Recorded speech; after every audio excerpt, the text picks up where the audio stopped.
Hello everyone, this is Raven here with the battle replay. I have the Warriors of Chaos fighting the Greenskins today. I have Kolek, a Dragon Ogre Shaggoth, and the Summoners of Rage, as well as the Mirror Guard, the Demon Spew, 4 Chaos Warriors with great weapons, and another unit of Forsaken. So just kind of 4 units with great weapons to be my armor piercing against any kind of like heavily armored targets that the orcs might have brought, like big guns or the more intimidating black orcs.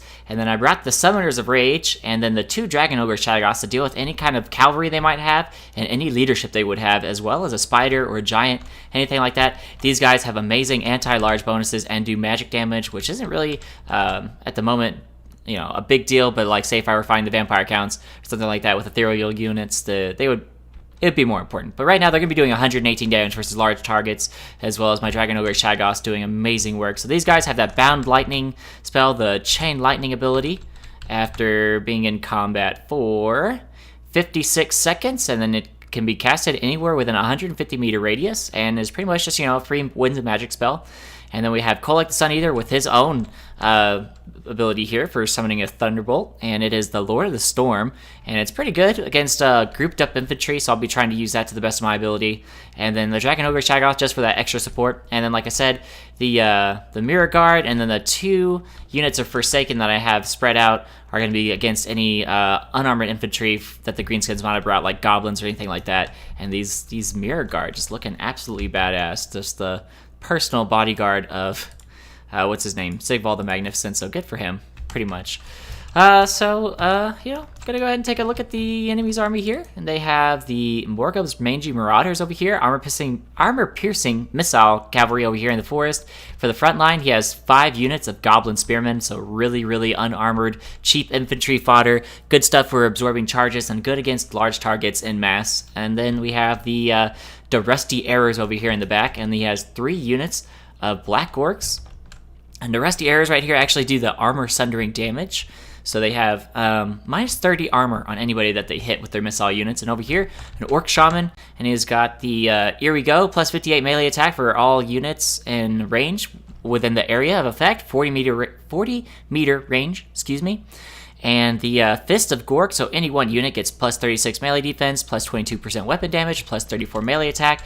And then he has your Ragnarok Queen over here. And then for his lord choice, he actually brought Skarsnik. So, you know, a little bit of an underused lord, but definitely one of my favorites. I love Skarsnik and his faithful pet Gobla over there. So good stuff coming out of them. And the back over here, just kind of putting in some more armor-piercing damage, because it's very important against the Warriors of Chaos to have that armor-piercing damage. It's a Squig Herd, so these guys are going to do great in the front line, so we'll actually see how they can go.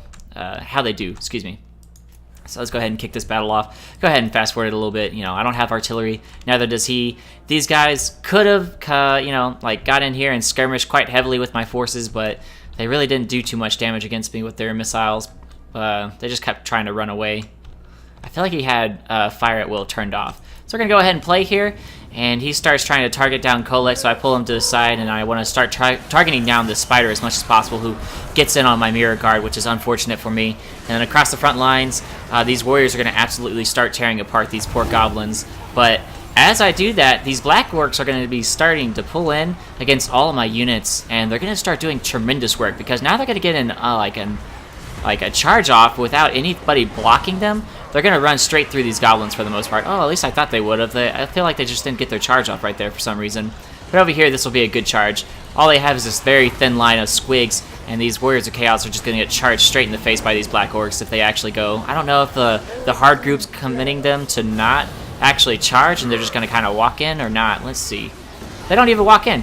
So that's weird. You know, that's what hard grouping does to your units. You got to make sure that you actually engage for charges.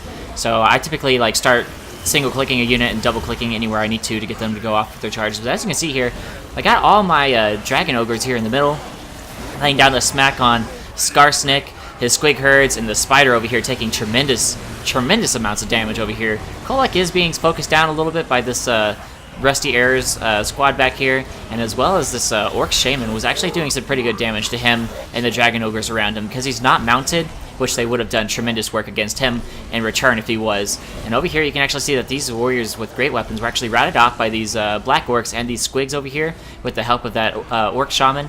Goblin Shaman, excuse me. These guys are actually doing okay, but the other unit did rout off, the Demon Spew. They only got 160 kills before they routed off. But thankfully, I'm able to get my Forsaken over here in the back line. I'm going to start chasing down these Ruster Errors, and they're going to catch them and do completely annihilate. Like, they're just going to annihilate them. They have such high weapon damage, and these guys are just so terrible with their 15 armor.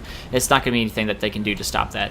And then they're just going to pull in some goblins to try and help out with that fight. So over here, you can actually see that we started putting the smackdown on Skarsnik, and he got terrified, and he's going to continue to start routing, and it's actually going to send these goblins into a rout as well. And then from here, I start trying to focus down on the Orc Shaman with nearby units, and then try and finish off these Black Orcs after a moment of kind of regaining my composure and thinking, oh, okay, well, this is the more important fight. These Forsaken over here are going to do absolutely terrible work against all these people. As you can see, they're just skyrocketing in kills at 147 now. So over here, start trying to do the smackdown on this Night Goblin Shaman with Kolek over here, who's quite low, but thankfully for me, there's no archers up anymore, and the Thunderbolt is going off, but it goes into my own troops and starts annihilating them. That damage is just going crazy, and then they get terrified and start routing, and I cast a Thunderbolt right there, and it does some pretty decent damage versus the Queen, and starts sending her to routing.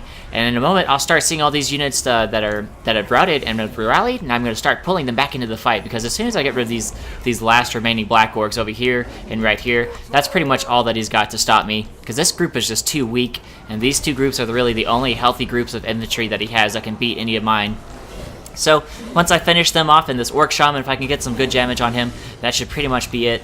Skarsnik does return to the field, so maybe if he gets in here and is able to get some shots off against Kolek, if he has his Prodder, I think he does, and that might kill him, especially with that anti-large bonus that Skarsnik has and the poison damage, so we'll have to see. So hopefully though, we'll start seeing Terror start kicking in as the well, actually these guys are immune to psychology, but this guy is definitely not. So if he gets terrified, these guys will start routing, especially once the leadership starts wavering. Greenskins just don't hold out for very long.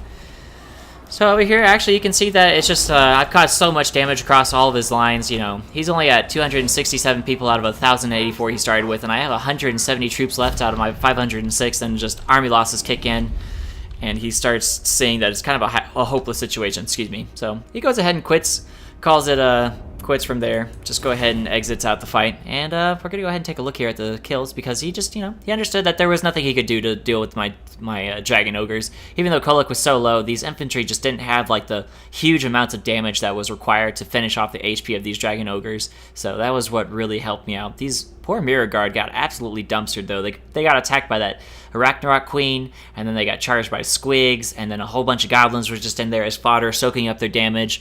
That was just unfortunate for them. These Demon Spew did alright work for me. They were able to dumpster one unit of Goblins and help out against some Black Orcs, but this unit of Forsaken over here was able to take out like 4 Goblin units on its own, so thank God for him. He got rid of the Rusty Arrows and at least like 3 Goblin units, so good stuff, good stuff. And overall, these Chaos Warriors, they traded pretty equally with these Black Orcs. This one got really beat up by the Dragon Ogres, whereas these two got engagements with my Great Warriors. Great weapons, excuse me. So they did pretty good stuff for them.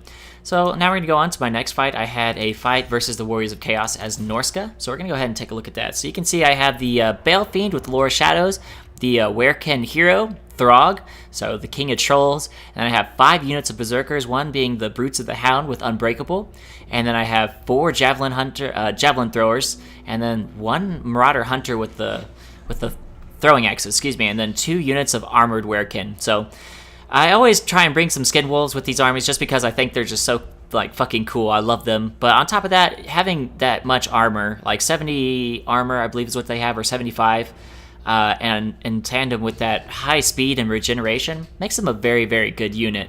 And as well as the Throg just being a powerhouse by himself, he can 1v1 most lords and do quite well for himself, especially with that regeneration. If he starts getting low, he can kind of retreat him out of a fight and let him regen up, and he can come back in and finish off whatever he was fighting.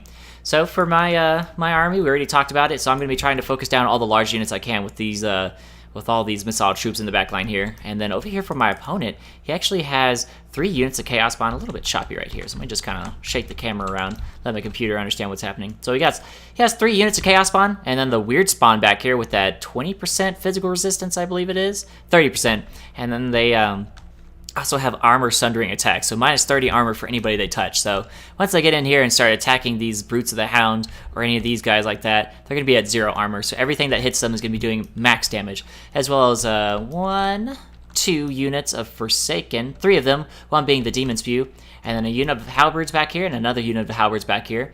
And then for his Lord choice, he actually brought Sartorial the Everwatcher, and he brought several abilities for him. So he brought the Final Transmutation, which is good against heroes and lords, and then Transmutation of Lead, minus 22% weapon damage, minus 34 weapon attack, melee attack, excuse me, and then Plague of Rust. So very good at being able to like debuff an enemy lord quite heavily and a front line from doing as much damage as it should. And over here, he has a small little cavalry contingent of these Chaos Warhounds with poison.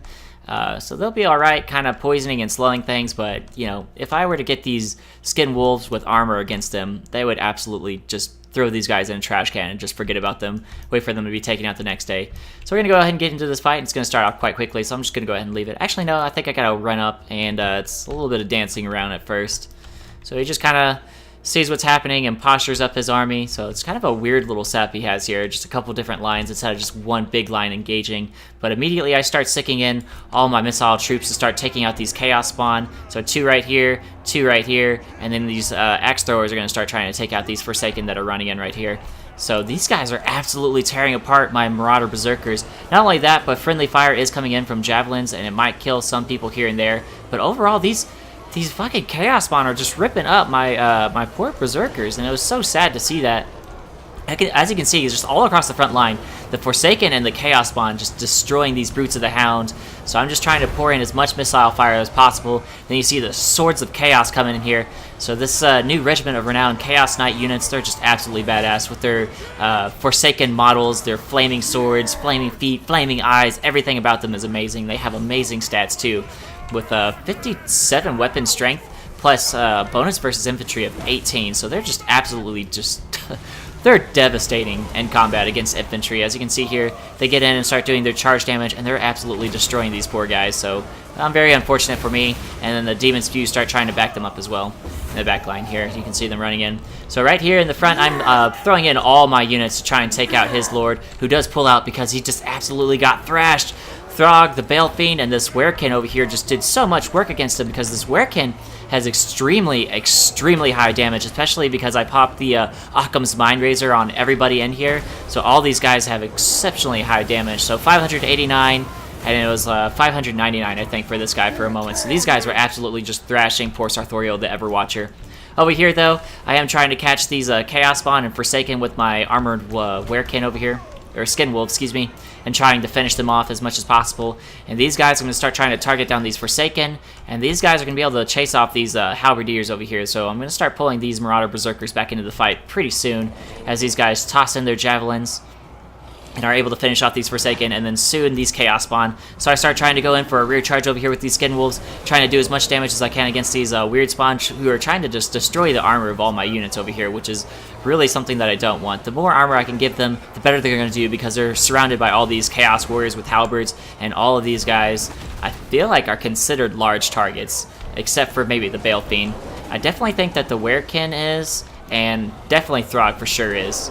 So we'll have to see how that works out. So over here I start pulling in these guys as well to do a rear charge against the Demon Spawn and these Chaos Warriors with halberds. They kind of mess up that charge at first, but then they get a better charge going in like that. And then I pull in the second group as well, and they're going to start racking up the kills because they do have oh man, but that melee attack debuff went off because of Sartorial. So you can actually see that their melee attack is at 0 for all my units, and Terror starts kicking in, routes my Familiar Bale Fiend, and routes the Skin Wolf Werekin, and I'm thinking, oh fuck, this is an absolutely horrible situation for me.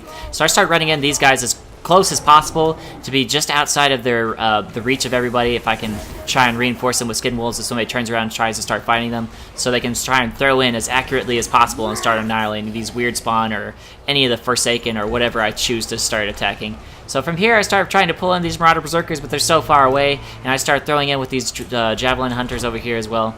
And these Werekin, one gets terrified, the other keeps fighting though, but I start pulling them out because the Lord is trying to make a break for it. He tries to run away, but I immediately surround him with all these Werekin, and he starts taking so much damage. Look at him taking all that damage, down to 102 HP, and I'm just chasing it with everything I have. If I can finish off his Lord, I can finish off the rest of his army. So I start kind of running in here. He's got 6 HP left, and I'm just like, please, kill Big Bird, finish him off, somebody. And he falls to the Wereskins over here, so thank God for that.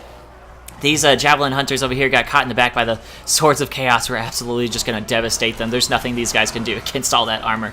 Very unfortunate circumstances. Over here, though, Throg's doing fine with his 2 heroes, and he's going to be fighting these Weird Spawn and these Halberds, no problem. Even though the Halberds do have a bonus versus large, these Werekin are regenerating so much and have enough armor to be able to deal with their armor-piercing damage that it shouldn't be the biggest deal. And they're going to be doing so much work against them, and especially without the leadership of their lord, they're going to start routing, because I just have so much left on the field to handle them, especially because I have all these missile units still active with ammunition, excuse me. So very good stuff. These Swords of Chaos, though, did absolutely amazing work. So let's go ahead and take a look at the kills on here. So Sartorial didn't actually get that many kills, but if you take a look, all of his Chaos Spawn doesn't look like they got the most kills, but they just did so much damage. Like, all the HP damage they did against my Berserkers was just absolutely wild. And then these Demon Spawn absolutely shredded apart my poor Berserkers in the front line. So it was a very pitched fight. So thankfully I had all these missile units to be able to try and handle all of his units. So front lines traded pretty effectively, but in the end, he just did a little bit more work with the backing of these Chaos Spawn, whereas my Skin Wolves were tied down to getting rid of these Warhounds on the sides, and then trying to chase down his Lord and do some cycle charging into the rear. So thankfully, Throg and the Skin Wolf Werekin had that regeneration, or this fight probably would have gone a very different direction. So that was very close and good game. So good game to my opponent, Ming Li. And as always, guys, I'll probably do a video of the campaign tomorrow. I think it'll be part 8 is what I'm going to be on. So, keep tuned, and I'll be updating more content as we go along. And I heard something about Eurogamer potentially getting some sort of video stuff going on with the Skaven tomorrow. I'll have to figure out I'll have to figure out what all is actually happening. So, as always, guys, like the video if you like what you saw. Go ahead, subscribe if you want to see more, and comment down in the comment section down below if you want to give me some tips or any advice you want to tell me to make this better for you to watch, or whatever it may be, just some stuff you want to see, all that good stuff. And as always, I will catch y'all later.